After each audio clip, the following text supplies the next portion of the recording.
Pushpa 2 cinema wild ఫైర్ల ప్రపంచమంతా అంటుకుంటున్న సమయంలో హైదరాబాద్లోని చిక్కడపల్లి పోలీసులు షాకింగ్ న్యూస్ చెప్పారు.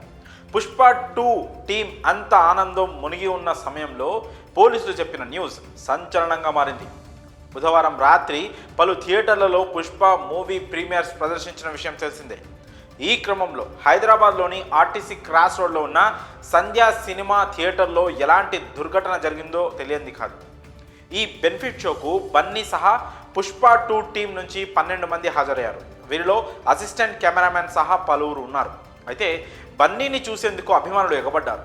ఈ క్రమంలో జరిగిన తోపులాటలో రేవతి అనే మహిళ మృతి చెందగా ఆమె కుమారుడు ప్రాణాపాయ స్థితిలో కొట్టుమిట్టాడుతున్నాడు. తాజాగా బన్నీ టీం దీనిపై స్పందించి బాధిత కుటుంబాన్ని అన్ని విధాలా ఆదుకుంటామని, మా బృందం ఆ కుటుంబాన్ని కలిసి అవసరమైన సహాయాన్ని అందజేస్తామని తెలిపింది.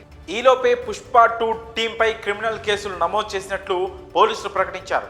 తమకు ముందస్తు సమాచారం ఇవ్వకుండానే బన్నీ సినిమా హాల్ వద్దకు వచ్చారని, అందుకే క్రౌడ్ పెరిగిపోయి తోపులాటకు దారితీసిందని పేర్కొంటూ పుష్ప 2 టీంపై క్రిమినల్ కేసులు నమోదు చేశారు పోలీసులు.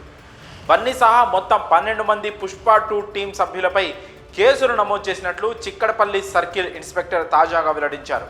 A1గా సంధ్యా థియేటర్పై కేసు నమోదు చేయగా A2గా అల్లు అర్జున్పై కేసు నమోదు చేశారు. ముందస్తు సమాచారం ఇచ్చుంటే మరింత మంది పోలీసులను మోహరించి అభిమానులను కట్టడి చేసేవారమని అన్నారు.